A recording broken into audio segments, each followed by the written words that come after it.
Hey Bookaholics, so welcome back to another video. Today I am bringing you my March wrap-up. In the month of March, I did participate in Realmathon, which is hosted by Cassidy over at Covers with Cassidy. This is a readathon that has teams, but the actual prompts themselves are quite easy to fulfill because you just read the book and then allocate whichever prompts you can to those books. I ended up being able to fulfill most of these books with 5 of the prompts for each book. So I'm not going to be going through each individual prompt. I was on team time. I let my TBR jars decide for me. I will leave my TBR video linked. But I let my jars decide for me and I ended up with a lot of white covers. The cover colour for team time was white. So I decided that that was the team that I was going to be on. But as I said, I'm not going to be going through each of the Realmathon prompts, but all of these I did end up putting in the Realmathon spreadsheet, apart from my one DNF, which we will get to. I'm going to go get into the books, but I am also going to do a statistics section at the end of the video if anyone is interested in that. It will be timestamped in the description. But starting out, we have books that I read for Readalongs. I have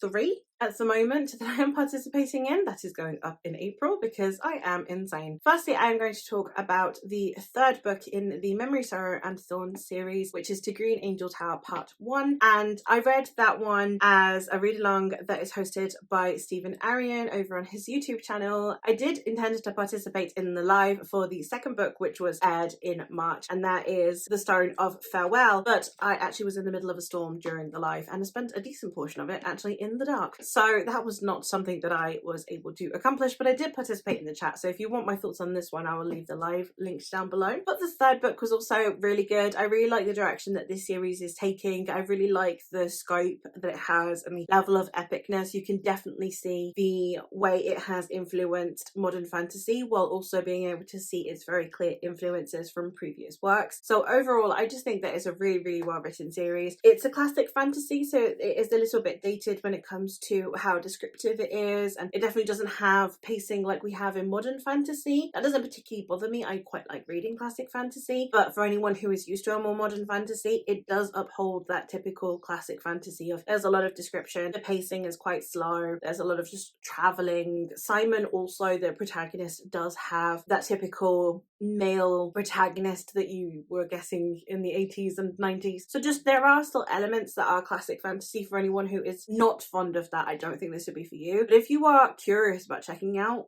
classic fantasy, this would be a good one because it has got a lot of the politics that we're more used to in modern fantasy, and it does also have a much more expansive world, I think, than we'd usually get in classic fantasy, while still having a lot of those classic tropes and setup. And I ended up giving this one 4 stars. The next one that I have is a read-along that I am just doing all on my onesies, and that is I am reading through the Cosmere. So this month I read The Well of Ascension by Brandon Sanderson. This is the 2nd book in Mistborn Era 1. I don't like this book. I didn't like it the first time I read it, really. I gave it 3 stars. I have lowered it to 2. This is just one that I feel has some pacing issues, and it also, I don't think that it used the type of structure of a plot that it has to its best advantage. Now, I think that even amongst Mistborn fans, I do think that there are quite a few people who feel this book has middle book syndrome, and I think one of the things that carries most people through is something that doesn't work for me. Book 1, I quite like certain POVs and not others. And then in this one, the POV I least like is the one that is most prevalent. I am not a Vin fan. No diss at anyone that does. But that kind of archetype of character doesn't work for me. It's exactly the same as Delilah Bard from the Shades of Magic series by V. Schwab. They're just not characters that work for me at all. So therefore, reading this and it being very, very Vin-centric, and then the other counterbalance to it being Elend, who again I think is just fine. He's not my favorite character. Like, he's fine. I don't mind reading Elend. I actually struggle with reading Vin, and I think that what carries this through is the characters for most people, and they didn't work for me. So it's just not a book that really works, because I think that plot-wise, even Mistborn fans can say that this isn't necessarily the best one, and then on top of that, I don't have the characters to carry me through. So I end up giving this one 2 stars, which is a real shame, but I am hoping that me working my way through Mistborn again means that I will be able to understand the wider Cosmere implications further down the line. And the one that I am hosting is the Temeraire series by Naomi Novik. We started this month. I am co-hosting it with my wonderful friend Eleanor, and we are now going to be starting book 2. This first book I ended up giving 4 stars. I had a really good time with it. I think the only issue that I had with this one is that it is a setup book. It is the book that is there to establish characters, establish the world, establish interpersonal relationships and the societies that we are dealing with. There isn't a huge amount of plot in this one. It's just there to get ready for the rest of the series. I can forgive it for that because it is a 9-book series. It needed time to set itself up. So a fantastic introduction to this world, and I am fairly certain that as the series goes on, my enjoyment is just going to increase. I love the relationships between these characters. This is one that is the Napoleonic Wars but with dragons, and we are following Will Lawrence, who was a captain in the Navy, and then they apprehend a ship that happens to have a dragon egg on it, and the dragon egg is going to hatch before they will be able to reach shore, where they could actually hand it over to someone who is experienced within dragon riding. So therefore Will ends up becoming the new dragon rider to this dragon. He ends up bonding with the dragon. The relationship between Will and Temeraire is amazing. I love their relationship so much. I also really love that the setup of this is very much that the dragon riders are very similar to the Air Force. So if you've ever watched a World War, especially World War II, but also World War I movie, the attitudes that you have with the Navy supposedly being really strict, and then you have the Air Force where they're a bit more CAD-like. You kind of have that going on, and it's more relaxed, and the levels of formality are different, and the kind of rivalry that you have between different branches of the military. I think it's really cool. I really love it, and I'm really excited to continue on with this series. I received no less than 5 books by authors as well. I ended up receiving 1 ARC, 3 review books, and I want to give away. So I ended up reading so many books by self-published authors this month. I had a fantastic time with it. I do have a dedicated vlog to reading 4 out of the 5, so if you want to check that out, I will leave it linked. But I'm going to get into discussing those a little bit because they were very exciting. The first one that I want to talk about is that I read The Hunter, which is a debut novel that is releasing soon by Kate Agard, and this is the first book in a series, and in it we are following Strider, who has accomplished his mission of vengeance. He has achieved what he set out to do. He has gotten his vengeance, and now he's happy to just disintegrate into a bottle. And his wolf companion Greer is trying his best to give him something to live for. So lo and behold, when a young lady who tries to steal from him ends up needing his help, they go on a mission that has much further implications, and you discover who she is and what she's running from. And it was just such a good introduction to a series. I really can't wait for the series to continue already. One of the worst things about getting arcs is that then you have to wait even longer for the next book to come out compared to everyone else. But it was so well written, epic fantasy to its core. And I said in the vlog that this feels like it's a subversion of Grimdark. You have a lot of the tropes that you would get in Grimdark, but from a slightly different angle, and you have it in an approach that is more about discussing pain and trauma instead of shocking you with it. And I really loved the way that this book handled that. And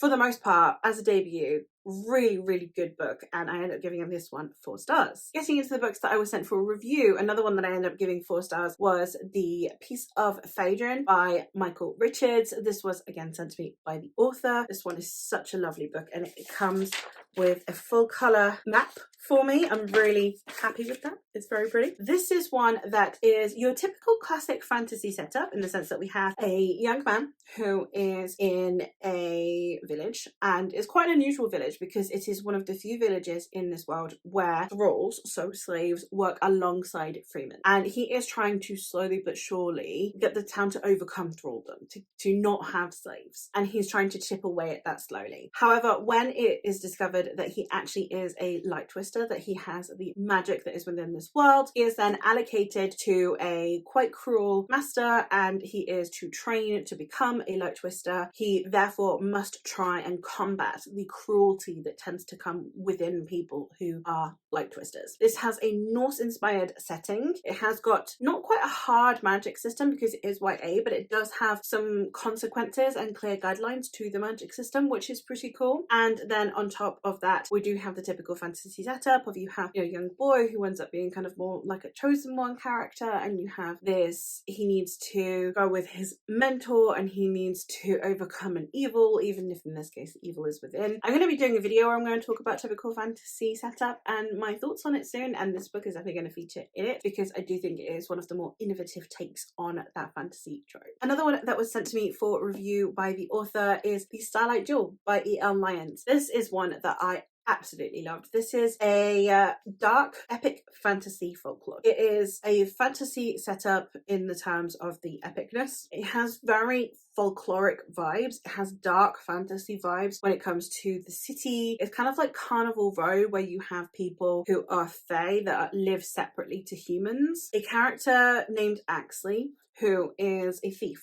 She sleeps with men and then she steals all of their worldly possessions, essentially. But she's the Starlight Jewel, so she gets to choose who she sets her cap at. I just really love the interpersonal dynamics about this, mostly because Axie's biggest drive is actually her care for her brother. Not for any romantic lead, it's for her brother. There is romance in here, but it's such a compelling read. It's so easy to get through. I absolutely flew through it. It's really descriptive. It reminded me also of The Crimson Petal and The White, if any of you have read and or watched it, in the sense that Axie really reminds me of the protagonist of The Crimson Petal and The White. I can't wait for the next one. I've asked the author when it's going to be and she doesn't know, and that just stresses me out, but I am glad to have read this. One that was sent to me in a giveaway is The Sea of Souls by NC Scrimger. I do actually have another series by NC Scrimger on my indie TBR, which is her sci-fi, but this is the first book in her new series, which is a maritime fantasy. We are following Isla Blackwood, who comes from nobility, but she has kind of like escaped that life and she now lives out in the seas on her ship. She has decided that the shackles of her family are just not for her. That is until Selkie raiders invade her village and cause devastation that means that she has to come home and flee with her brother. We have in here a discussion around environment, human impact, and most importantly, human greed. The way that humans just keep taking from our planet like everything belongs to us. And the conversations in here were actually incredible. I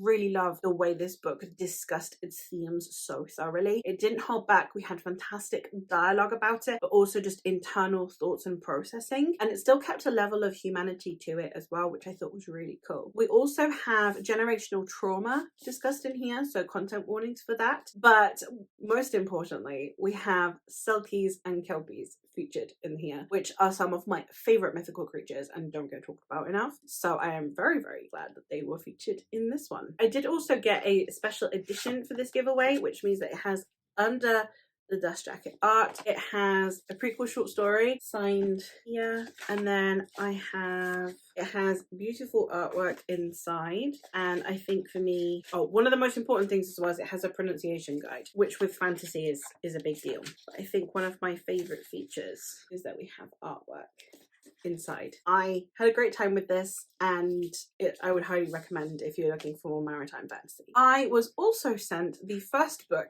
in the Innisfail series. Yes, this book is exactly as big as you think it is. It is obscenely large. Why? I was sent the first book in this series for review, which is The Sons of Mil by L.M. Riviere, and then I ended up binge reading the whole trilogy. Not in this. I did not. I bought this afterwards, and I don't know how I'm going to read this if I ever decide to reread it, but oh well. This one is a Celtic fantasy. I'm going to put this down, this is ridiculous. I'll just put it here. The first book is following Ben Maiden, who is out in the sticks and doesn't care about the politics of his world until a girl named Una decides that she needs his help. It turns out that everyone wants her because she is the niece of the king and she has powers that interests everyone. So then ensues a hot pursuit and long journey through the wilderness until they can get her to some measure of safety. Obviously the series goes on way past there, and it's epic fantasy in every proportion. The fact that I bought a physical copy, not knowing it was this size, I bought a physical copy because of how much I enjoyed it. And I really like the way that this is written, because it has that proper epic fantasy feel to it, woven in with a little bit of Celtic folk vibes, I guess is what I'm trying to think of. And we have this background epic fantasy level war thing going on, and then at the same time you just have this more intimate plot of Ben Maiden and Una needing to flee. The juxtaposition between the two was just so well crafted, because I was so interested in both elements equally, like neither drowned out the other. Yeah, if you're looking for an epic fantasy to give a go, this one is a good one to go for. Now moving into my jars. The series that I pulled out, since we've done the Innisfail series, was the Articles of Faith by David Ragg, which consists of the Black Hawks and the Righteous. This series was one that I had a lot of fun with. It was a really fun time. We're following Chell. He's a knight for his uncle. He doesn't want to be a knight anymore. He just wants to be released from his oath so he can go home. And then a prince says that he will have him released from his oath if he helps him get home during this war when there are assassins trying to kill him. So then ensues this race across the country, and along the way they happen to encounter the Black Hawks, who are a group of mercenaries. I really liked the character dynamics. I had a good time with the humor. It's not anything particularly groundbreaking, but it was a fun time. However, this is one I don't know who I would recommend it to, because it's definitely an acquired taste. Like, it's a very specific type of humor, and I can see the writing style really not working for some people. So as much as I had a really good time, I think this is going to be quite a Marmite series. Like, you're either going to really love it, or you're going to be like, what the hell is this? And there's not going to be any middle ground, because it has such a specific writing style and type of humor. But I had a good time with it, and I ended up giving both of these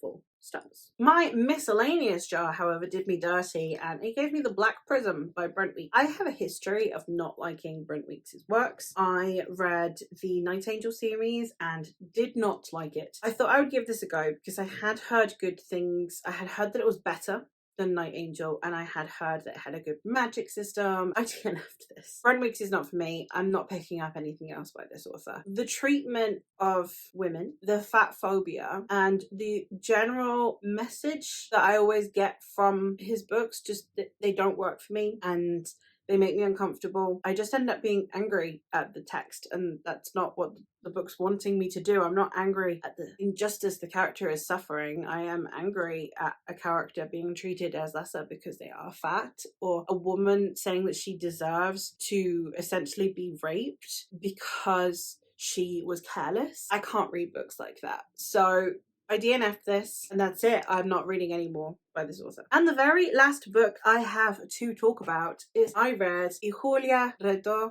a los dioses, which is the second and final book in the Julia Domna series by Santiago Posteguillo. This is a historical fiction that also has a mild element of fantasy, because it has the perspective of the gods. But we are following the life of Julia Domna, who was the first empress of Rome. She was the wife of Septimus Severus and mother to emperors. After that, we are following her as she creates the emperors that are her sons, and how they turn out to be the way that they are, and the circumstances of their lives. And as I said, we do get the perspective of the gods. We have some gods who deem her to be evil or to be bad, and that she deserves to be punished. We have some gods that think that she is doing right by the country, and that she is a good force for Rome. And so we have their discourse going on at random intervals, while we are also seeing Julia's life unfold. I really like this series. It's one of my favorite historical fiction series, I think, and the divine element really did help with that. I really like Santiago Posteguillo's writing as well. He has really concise writing. It's really easy to get into. It's short, it's sharp, it's snappy. Dialogue's really readable. The chapters are quite short. Even though it's a mammoth of a book, it was really compelling to get through. And I think that's a credit to the author, because historical fiction does tend to lean more densely than anything else. Yeah, I really appreciated Santiago Posteguillo's writing in this. But that is it. Those are all of the books that I ended up reading reading in March for Realmathon. As you can see, there were quite a few white ones, and then the object for time was to have literally an object on the cover, so a lot of them fulfilled that as well. So I did quite well for Realmathon. I did quite well with my reading. Overall, I am pretty happy with my reading month. There were a couple of duds in there. I had a 2-star and a DNF, but I did also have 2 5-stars, which were the second and third book in the Innisfail series, and a lot of 4 stars. So I can't complain. I'm gonna go get into some statistics now. So anyone who's not interested, catch you later. As my statistics go, the general overview is that I read 14 books, which amounted to 7,116 pages, with an average rating of 3.7, so that's 0.1 less than last month, but obviously with a DNF, that's kind of like a 0-star. And then I read it across 2 genres and 2 formats. I read 9 books physically, and then I read 5 ebooks, which would be The Hunter, To Green Angel Tower, and then I did actually read the Innisfail series digitally. I didn't read it in that mammoth book. My ratings amounted to 2 5-stars, 10 4-stars, 1 2-star and 1 DNF. I read 13 fantasy books and 1 historical fiction. I had 1 arc, which was The Hunter. I had 1 giveaway book, which was Sea of Souls. 3 review copies, which were The Starlight Jewel, The Peace of Freysdale and The Sons of Mill. And from my jar, I got Y Julia Retó a los Dioses, The Black Hawks, The Righteous and The Black Prism. And finally, the best book that I read in the month was The Children of Danu, which is the 3rd book in the Innisfail series. The longest book I read was To Green Angel Tower, and the shortest book I read was The Southernmost Star. That's it. That is everything that I read, all of my stats, and I will hopefully catch you in another one soon. Bye.